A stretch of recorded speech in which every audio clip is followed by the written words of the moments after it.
Hi, my name is John Fisher, and I'm going to be reading the catch of the day for today, which is February 21st, 2022, and happens to be President's Day. So, our catch today is titled President's Day Thoughts. When you think about President's Day, it's easy to picture the president in a place of prestige and power. But it's really so much more. The president is the ultimate public servant. Not all presidents embrace that, but it is the ideal for a democracy. And if the president should see him or herself as a servant, how much more should we? Picture a young boy with a simple lunch his mom had packed for him earlier in the morning: 5 pieces of pita bread and 2 smoked fish. The little boy is off to find Jesus at the Sea of Tiberias. He and at least 5,000 others. The boy arrives and finds a place up at the front near Jesus. He must have been near enough to overhear Jesus ask his disciples how they planned on feeding the multitude. Jesus brought it up, by the way. His heart was going out to the people who had nothing to eat. If the disciples had a heart, they weren't listening to it because they didn't have a solution. There was no grocery store in sight and no time to travel to town to find one. They were in denial. Surely, the little boy knew his little lunch was hardly adequate to fulfill the needs of that many, but still, he gave what he had to Jesus. He had the right heart.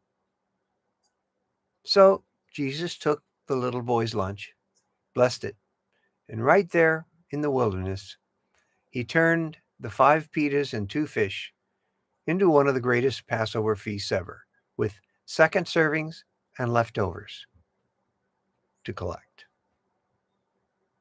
Now, there is an alternative in this little boy's story.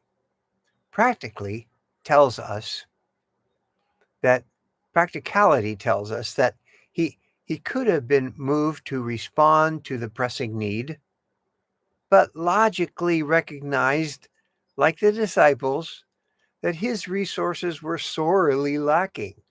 He could have reasoned that it would be better for at least one person not to go hungry and have hidden in a corner, secretly munching his lunch.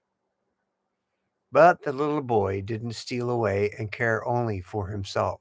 Rather, he turned to the Lord and asked him to do whatever he wanted to do with whatever he had to give. And then he stood back and watched the Lord perform miracle after miracle all around him. Through that little lunch his mom made for him and his willingness to have his heart broken, he got to play a small part in a very big miracle. We who know Jesus Christ as the Lord of all lords, the Christ in flesh and blood, the Holy Messiah, we know him as the Jesus who died to forgive all of us. We know the experience of grace that upended all the stupid things we have done and are doing. We know the intervening of his love to us, the loveless. Looking around our cyber world of fellowship, it is obvious that each of us has little in hand, causing you and me to ask each other, do we have what it takes to have our hearts broken by the things that break his heart? You are more than welcome to take the grace that has been given to you into your private corner. It was freely given. You are also welcome to join the Catch Ministries body of Christ as we allow our hearts to be broken over what breaks the heart of Christ, and defy logic and reason for his amazing gift of grace to you and to me, and invite others to join us through and on to the other side of the cross where reconciliation lives. That's where we find the miracle of grace turned outwards. What miracle awaits out of that little lunch you packed earlier in the day?